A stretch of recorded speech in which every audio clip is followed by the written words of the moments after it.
All right, we're going to go ahead and ask Gemini, what would happen if the brain could form new connections, but somehow we prevented the brain from being able to prune connections? So, in neuroscience, the brain is often compared to a sculpture or a garden. We're born with a block of marble, an overabundance of neurons and synapses.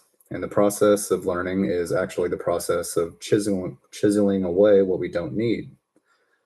If you could form new connections but never prune them, your brain wouldn't become superpowered. Instead, it would likely become a chaotic, inefficient, and physically overwhelmed system. Here's a breakdown of what would likely happen. One, the signal to noise problem. The primary purpose of pruning is to increase efficiency. In a healthy brain, pruning removes weak or redundant connections so that the remaining pathways can become stronger and faster. Without pruning, sorry, I'm a little out of breath. I was just doing a bunch of push ups and sit ups. I thought I had my breath back a little bit until I started talking. I'm like, whoa, it increased my lung capacity. Also, stop smoking these. But so without pruning, your neural circuits would be jumbled and diffuse. Signals intended for one specific function, like moving your finger, might leak into other circuits, like feeling a phantom itch or seeing a flash of light. The result? This leads to a massive cognitive noise. This leads to massive cognitive noise. It would be like trying to listen to a single person speaking in a room where 1,000 other people are whispering at the same time. Two, yeah, that would suck. Okay, so this would be bad. I was thinking like, oh, maybe we would be able to remember things more, or have like some sort of like savant syndrome or something like that. I'm like, no, this is all bad. This is the reason our brains are structured the way they are. Two, sensory overload and autistic-like traits. Scientific research into autism spectrum disorder, or ASD, provides a real-world window into this hypothetical.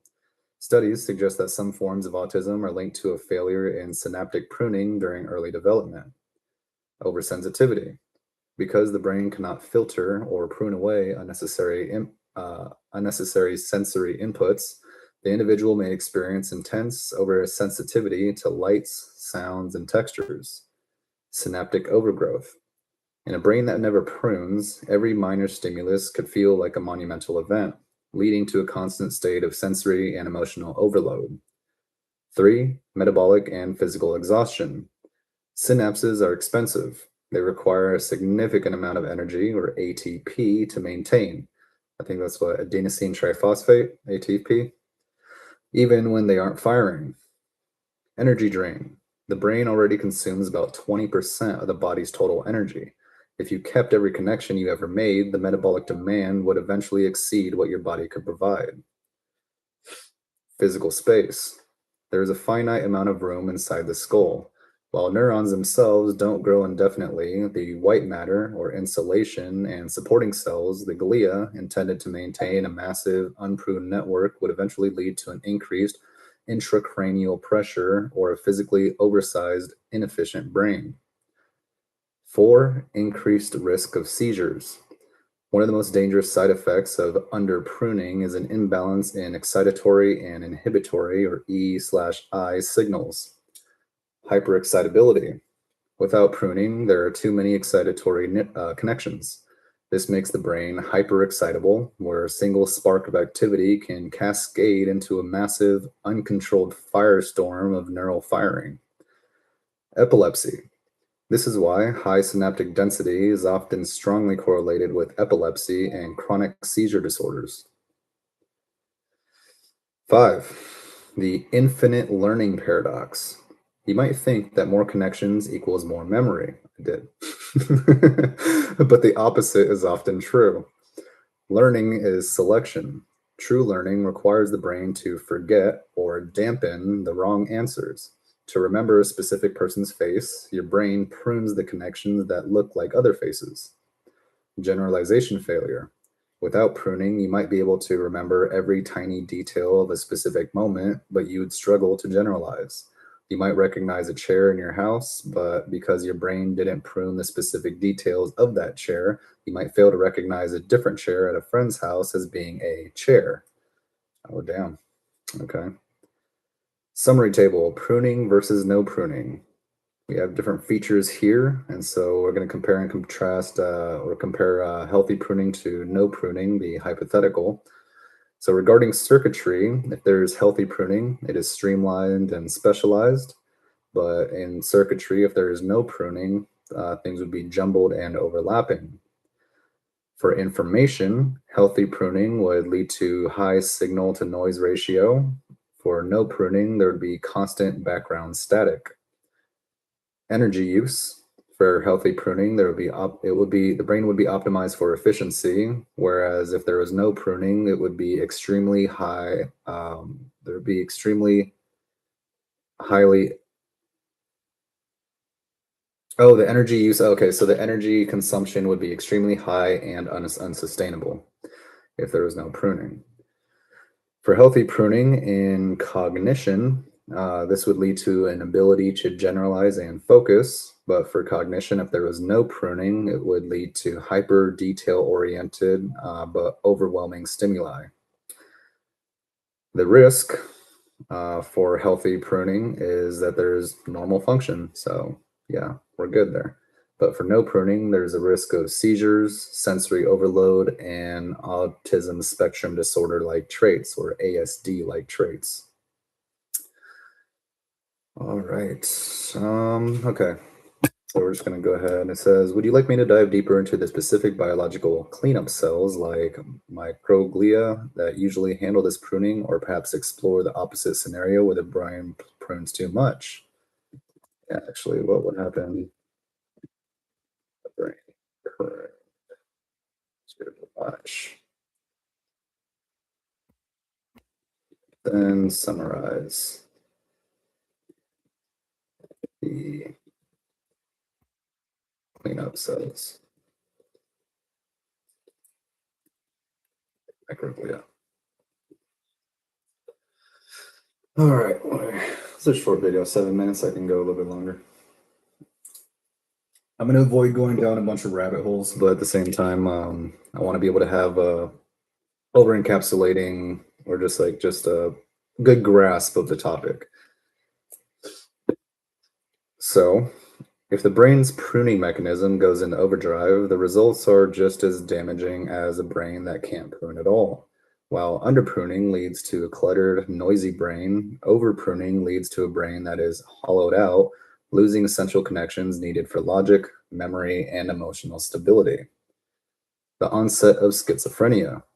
The most significant real-world example of overpruning is schizophrenia. Research suggests that during adolescence, the brain's peak pruning period, the cleanup crew becomes hyperactive in the prefrontal cortex, the area responsible for executive function. Loss of gray matter. Because too many synapses are removed, the brain actually loses physical volume or gray matter. There's also fragmented thinking. With the loss of these connections, the brain struggles to integrate information. This can lead to hallucinations, delusions, and a shattering of logical thought processes. 2. Early stage neurodegeneration. Overpruning is also a hallmark of Alzheimer's disease and other forms of dementia. Memory erasure. In these cases, the brain begins pruning healthy, vital synapses instead of just the weak ones. This happens long before actual neurons start to die. Cognitive decline. As the network thins out, it becomes harder for the brain to retrieve memories or perform complex tasks, similar to a city losing its power grid one wire at a time. 3. Thin neural networks. Without enough connections, the brain lacks redundancy. If a healthy brain has 10 ways to remember a word, an overpruned brain might only have one. If that single connection is damaged or fluctuates, the information is lost entirely. The cleanup crew, the microglia. If neurons are the stars of the brain, the microglia are the specialized janitors, gardeners, and security guards that keep the theater running. How microglia prune the brain. Microglia are the resident immune cells of the central nervous system. They make about 10 to 15% of all cells in the brain. Their pruning process follows a tag, track, and eat system. The tagging, the complement system, the brain uses specific proteins like C1q and C3 to tag weak or inactive synapses. Think of this as a gardener putting a red X on a dead branch. The tracking, microglia are constantly patrolling the brain. They use their long branching arms to sense chemical signals, and when they find a tagged synapse, they move toward it. The eating, phagocytosis, or phagocytosis. Once they reach the tagged synapse, the microglia physically engulf and digest it. This clears the space for stronger, more active connections to grow. Other support cells. While microglia are the primary cleaners, they don't work alone. They have astrocytes, which are these star-shaped cells help eat debris and also provide the physical scaffolding for new connections. The glymphatic system, while not a cell, this is the brain's plumbing system that flushes out metabolic waste like amyloid beta during sleep, helping the microglia do their jobs more effectively. In summary, a healthy brain is a balance of astrocytes, the builders, and microglia, the pruners. When they work in harmony, you have a brain that is both flexible and efficient. When the balance shifts towards overpruning, the sculpture of the mind begins to crumble.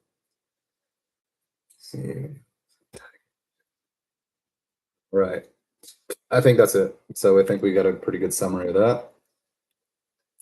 Go ahead and end that there. Thanks for watching. And I need to come up with a better sign off. I'm just going to say adios. Peace for now.